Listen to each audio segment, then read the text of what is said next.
हस्तिनापुर की सभा में दुर्योधन ने कहा कि ये काला है, अगर इसके माता पिता पता नहीं है, नंद बाबा है, सोदा मैया है या देवकी वसुदेव हैं, चलो उन दोनों चारों में से किसी को मान लो, चारों के चारों गोरे हैं, हमें नहीं लगता ये उन चारों में से ही किसी का है। तब भगवान ने ये कहा था, मैं काला इसलिए हूं क्योंकि मैं कौरवों का काल बन के आया हूं। तो बोलने में तो भगवान पहले से ही चतुर हैं। नारद जी से कहा, हमने क्या गलत बोला भैया, यही तो कहा कि अयम मक्त पराधीन हो। नारद जी ने कहा, महाराज आप बताओ इस जगत में सबसे बड़ा कौन है? भगवान ने कहा, आप ही बताओ अपनी बुद्धि से, आप किसको मानते हो सबसे बड़ा? कि महाराज हम तो इस भूमंडल को मानते हैं, धराधाम को, जिस पर असंख्य जीव रहते हैं।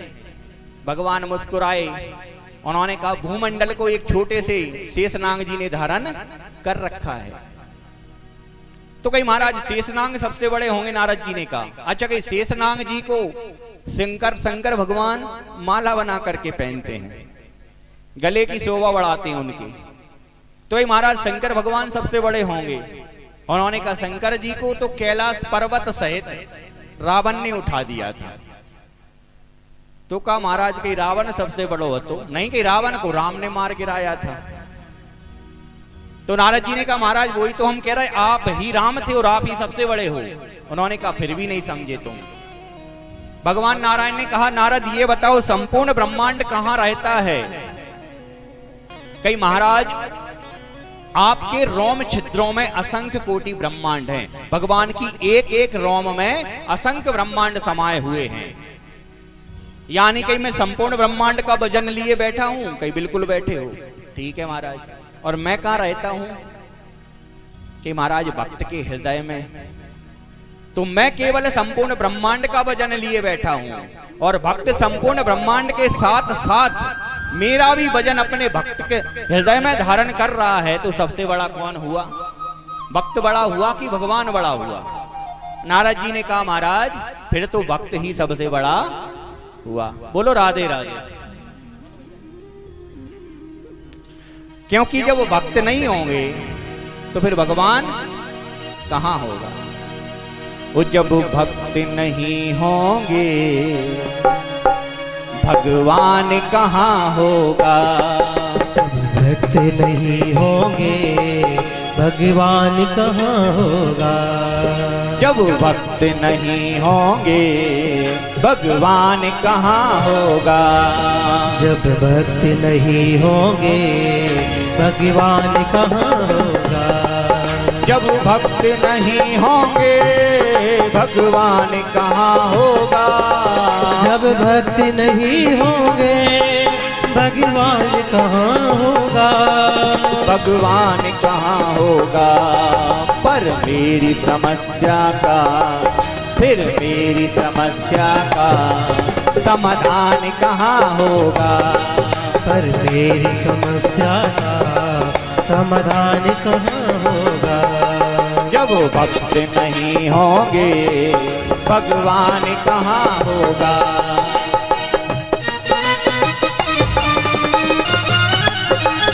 सारी सेवा करते रहें। जय हो।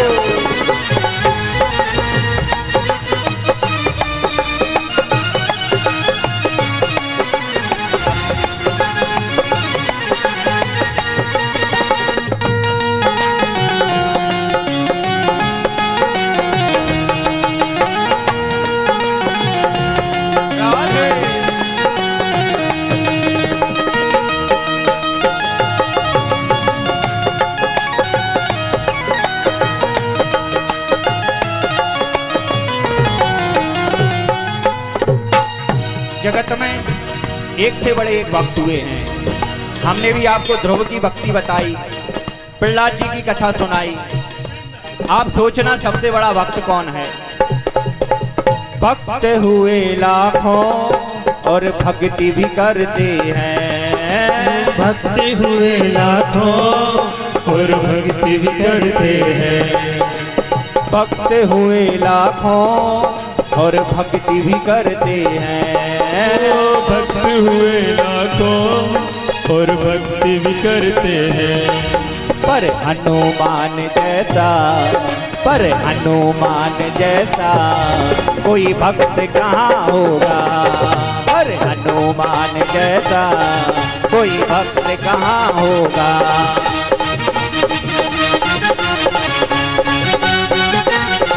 जय हो।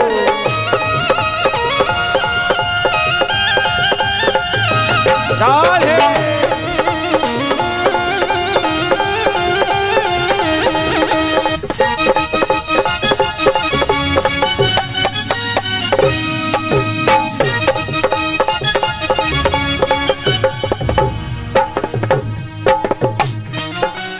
और कलयुग में धर्म का एक ही पैर बताया गया है, वो है दान।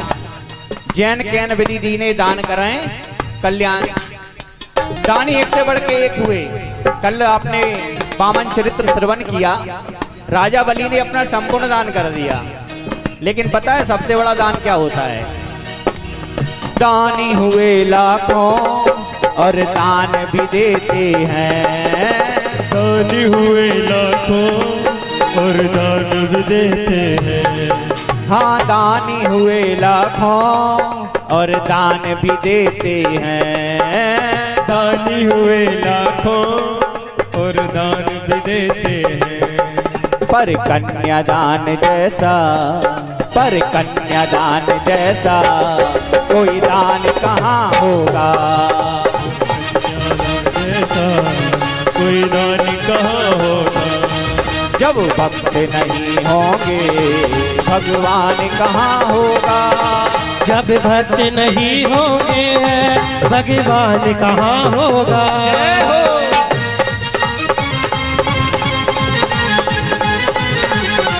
जब भक्त नहीं होंगे भगवान कहाँ होगा।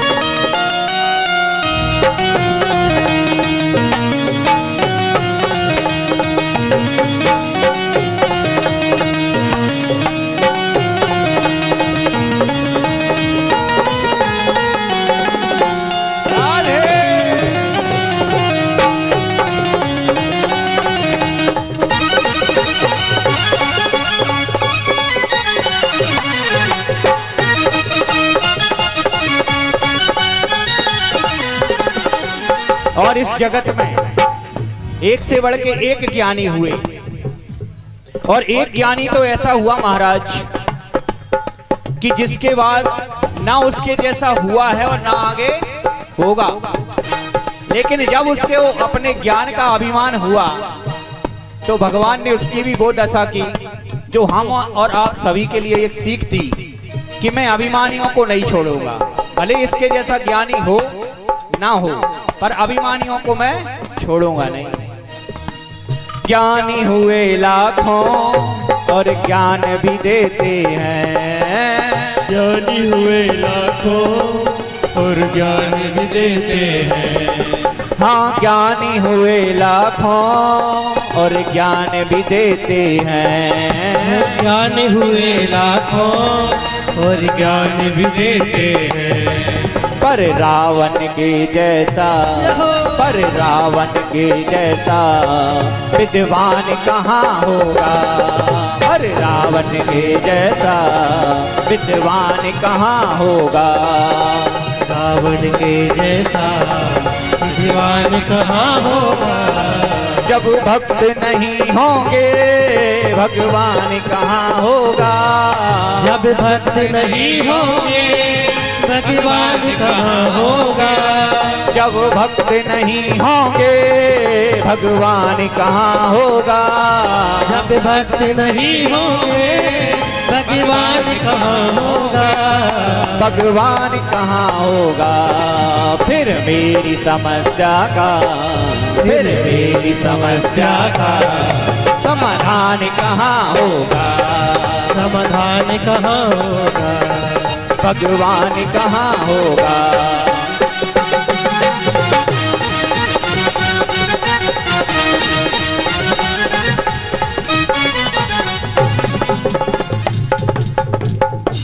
बोलिए भक्तोर भगवान की जय हो। तो भगवान ने कह दिया कि अहम भक्त पराधीन हूं, मैं भक्त के अधीन हूं। अब दुर्वासा जी भागे अपने प्राणों पर संकट लेकर, और भागते आज किसकी शरण में पहुंचे? जिसके प्राण उन्होंने खुद लेना चाहे थे, राजा अम्बरीश की शरण में। और उसके चरणों में गिरने वाले थे। धन्य है अम्बरीश महाराज। सुखदेव जी महाराज कह रहे हैं कि हे परीक्षित, जब देखा संत तो चरणों की ओर आ रहे हैं, भागा अम्बरीश और हृदय से लगा लिया और खुद चरणों में गिर गया। महाराज क्यों पाप के भागी बना रहे हो? हमें आपके चरणों में होना चाहिए, आपको हमारे चरणों में नहीं। बोले महाराज वो चरणों की बातें बाद में होंगी, पहले इस सुदर्शन को रोक ले, नहीं तो ये तो खंडन वंडन कर देगा। आज अम्बरीश सुदर्शन के आगे खड़े हो गए और किसके प्राण बचा रहे हैं? जो खुद उनके प्राण लेना चाह रहा था। और कहा उस सुदर्शन से कि हे सुदर्शन महाराज, अगर मैंने कुछ जप किया है, कुछ तप किया है और उसके पुण्य फल से अगर इन संत महात्मा को अभयदान मिल सकता है, प्राणदान मिल सकता है, तो मैं अपना संपूर्ण पुण्य फल इनको अर्पित करता हूं। आप इनको अभयदान प्राणदान प्रदान करें। अपना पूरा पुण्य फल दान में कर दिया। सुदर्शन तो था ही भक्त की आज्ञा के अधीन, बेग शांत किया, अपने धाम को लौट गया। सुखदेव जी महाराज कह रहे हैं राजन परीक्षित, ऐसे ऐसे महान सम्राट हुए हैं सूर्यवंश में, जो क्षमावान भी थे। नर अगर है, इंसान अगर है, तो उसके कुछ गुण बताए गए हैं कि नरस्य भरणम रूपम, रूपस्य भरणम गुणम, गुणस्य भरणम ज्ञानम, ज्ञानस्य भरणम क्षमा। नर अगर है तो नरस्य भरणम रूपम, नर है तो रूपवान होना चाहिए, और रूपवान है तो गुणवान होना चाहिए, और गुणवान है तो ज्ञानवान होना चाहिए, और ज्ञानवान है तो क्षमावान जरूर होना चाहिए, नहीं सारे गुण व्यर्थ हैं। आज सुखदेव जी महाराज कह रहे हैं राजन परीक्षित, सूर्य वंश में व्यवस्था मनु के एक और 10 संतानों में एक और प्रतापी पुत्र थे, नाम था नभग। नभग के हुए हैं महाराज नाभाग, और नाभाग के हुए हैं अम्बरीश। सुखदेव जी महाराज कह रहे हैं कि अम्बरीशो महाभागा सप्तदीप बलती महीम। अम्बरीश जो राजा हैं वो 7 द्वीपों के राजा हैं महाराज, बहुत बड़े राजा हैं, फिर भी इतने सरल हैं, इतने सहज हैं कि लगता नहीं है महाराज संपूर्ण धरा के सम्राट हैं। भगवान के मंदिर में झाड़ू पोंछा खुद करें, संतों की अतिथियों की सेवा वो खुद करें, गौ की सेवा वो खुद करें। इतना बड़ा सम्राट होकर के ये सारे कार्य वो खुद करता है। और एकादशी का ये व्रत किया करते थे, 11 का व्रत किया करते थे। एक दिन की बात है, सुखदेव जी महाराज कह रहे हैं राजन परीक्षित, अम्बरीश ने एकादशी का व्रत रखा। अगले दिन इसका पारायण करने के लिए वो सरयू नदी के किनारे आए, पारायण करने जा रहे थे। स्नान कर लिया था, वंदन कर लिया था, पूजन कर लिया था, व्रत खोलने ही वाले थे कि उसी समय दुर्वासा जी सामने से आ गए। संत को आते देखा, परम खुशी हुई। संतों के आदर सत्कार सेवा करने वाले थे, निमंत्रण कर दिया, महाराज पधारिए और आप भोजन करिए। दुर्वासा जी ने कहा बस हम अभी सरयू जी में स्नान कराएं, थोड़ा भगवान का भजन कराएं, आते हैं और आपका निमंत्रण स्वीकार करते हैं। दुर्वासा जी चले गए। दुर्वासा जी को समय का भान ना रहा, कितना समय हमें भोजन स्नान में और भजन में व्यतीत हो गया। अच्छा, उस समय योग संयोग ऐसा बना था कि एकादशी तिथि के बाद त्रयोदशी जल्दी आने वाली थी। क्यों? द्वादशी छीन थी, कुछ समय के लिए ही द्वादशी आई थी, 12 आई थी। त्रयोदशी शीघ्रता से आ रही थी, और अगर व्रत नहीं खोलते हैं तो उनका जो व्रत चला आ रहा है, नियम जो चला आ रहा है, वो संपूर्ण भंग हो जाता। अब क्या किया जाए उस स्थिति में? महात्मा जी को निमंत्रण कर दिया है, महात्मा जी आ नहीं रहे हैं, संत को बिना भोजन कराए हम भोजन कर नहीं सकते। अम्बरीश ने कहा और भोजन नहीं करेंगे महाराज तो हमारा व्रत खुलेगा नहीं तो हमारा नियम टूट जाएगा। पंडितों से सलाह है कि महाराज करें तो क्या करें। तब पंडितों ने कहा कि महाराज एक काम कर सकते हो, आप भोजन भी नहीं करोगे और आपका व्रत भी खुल जाएगा। कहीं क्या? 3 आचमन जल लो, ओम केशवाय नमः, माधवाय नमः, नारायणाय नमः। एक उसमें तुलसी का डल डालो, तुलसी की पत्ती डालो और उसको आचमन कर लो, आपका व्रत खुल गया। अब जब भी ब्राह्मण आ जाए भोजन करा देना, फिर बाद में आप कर लेना। अम्बरीश जी ने ऐसा ही किया। 3 आचमन जल लिया, एक तुलसी डल लिया, उसको आचमन कर रहे थे कि सामने से दुर्वासा जी चले आ रहे थे। और जब इन्होंने अम्बरीश को आचमन करते देखा तो इन्हें ऐसा लगा कि अम्बरीश ने भोजन कर लिया, क्योंकि आचमन भोजन के बाद ही किया जाता है व्रत में। तो उन्हें ऐसा महसूस हुआ कि महाराज हमारा अपमान कर दिया, हमें निमंत्रण किया और हमें बिना भोजन करा इसने खुद भोजन कर लिया। महान क्रोधी संत हैं श्री दुर्वासा जी। सबसे ज्यादा श्राप अगर किसी ने दिए हैं तो इन्हीं ने दिए हैं। सबसे ज्यादा क्रोध अगर किसी संत को आया है तो इन्हीं को आया है। कोई सी भी कथा में आप देखें तो इन्होंने एक कृत्या नामक राक्षसी पैदा की और उस राक्षसी को आज्ञा दी कि जाओ और जाकर के अम्बरीश का वध कर दो। जो उनको भोजन कराना चाह रहा था आज ही उनको मारना चाह रहे हैं। क्रोध इसलिए तो कहते हैं अंधा होता है। क्रोध में व्यक्ति को अपना भला बुरा अच्छा बुरा कुछ भी नहीं दिखाई देता। कृत्या नामक राक्षसी पैदा कर दी, आज्ञा दे दी कि जाओ जाकर के अम्बरीश का वध कर दो।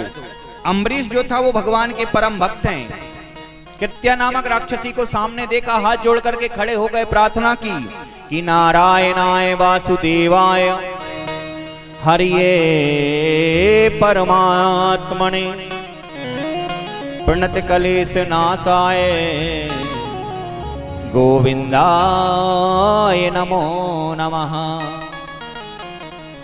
प्रार्थना की है और गोविंद भगवान ने पुकार सुनी और अपना सुदर्शन भेज दिया। सुदर्शन आया, कृत्या नामक राक्षसी का वध किया और महाराज जिसने कृत्या को प्रकट किया था दुर्वासा जी, उनके पीछे हो लिया। अब आगे आगे दुर्वासा जी और पीछे पीछे सुदर्शन। भागते भागते इंद्र की सभा में पहुंचे। दुर्वासा जी बोले भैया मेरी रक्षा करो। इंद्र बोला बस महाराज, ब्राह्मणों की संतों की सेवा करना रक्षा करना हमारा कर्तव्य है। तलवार निकाल ली, बताओ किससे युद्ध करना है। कि वो सामने सुदर्शन खड़ा है, पैरों में गिर गया। महाराज क्षमा करें, इससे नहीं कर सकता, ये तो मुझे ही मार डालेगा। अब दुर्वासा जी भागे ब्रह्मा जी के यहाँ। ब्रह्मा जी ने कहा महाराज मुझे जिसने बनाया है उसी का हथियार आपके पीछे लगा है, मैं भी आपको नहीं बचा सकता। भोले बाबा के धाम भागे। भोले बाबा ने देखा कि एक संत चले आ रहे हैं, पीछे सुदर्शन है। ना हम संत को कुछ कह सकते ना सुदर्शन को कुछ कह सकते। राम राम राम में जपने लगे और समाधि में बैठ गए। दुर्वासा जी को वहां भी आराम नहीं मिला। अब दुर्वासा जी भागे वैकुंठ लोक, लक्ष्मी नारायण के धाम, और वहां जाकर के कहा लक्ष्मी नारायण से प्रभु अपने इस हथियार से, अपने सुदर्शन चक्र से, अस्त्र से मेरी रक्षा कीजिए। भगवान मुस्कुराए और भगवान ने कहा कि अहम भक्त पराधीनो हव स्वतंत्र ए विदुजा साधु भ्रग्रस्तो हृदयो भक्तेर भक्त जना प्रिया। उन्होंने कहा कि महाराज मैं जो हूं मैं तो भक्त के अधीन हूं। अयम भक्त पराधीनो, मैं जो हूं मैं भक्त के अधीन हूं। महाराज अगर आपने मेरा कोई अपमान किया होता, निरादर किया होता, मुझे कदापि क्रोध नहीं आता।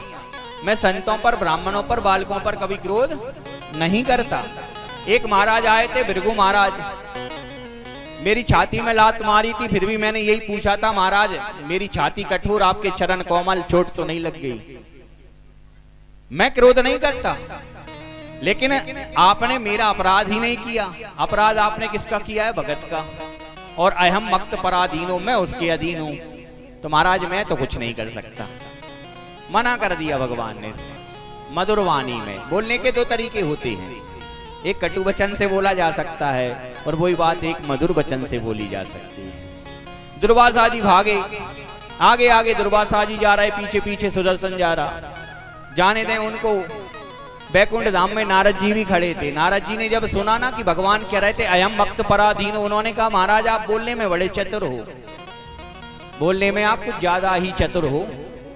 तो कन्हैया तो भैया बोलने में चतुर है ही नहीं है।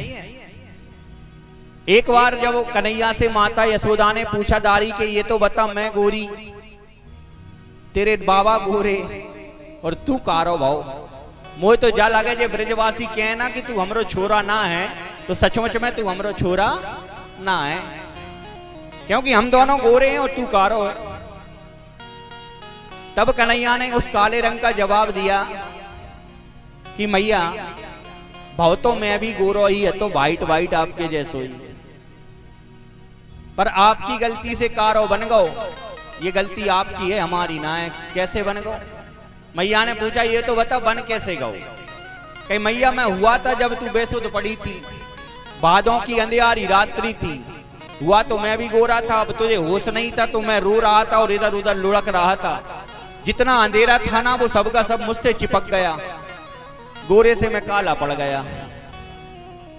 और उसी काले रंग का जब राधा जी ने कहा था कि सांवरे सुंदर आप अगर गोरे बन के आते तो और कितने अच्छा होता, तो भगवान ने वहां दूसरी बात कही। भगवान ने कहा कि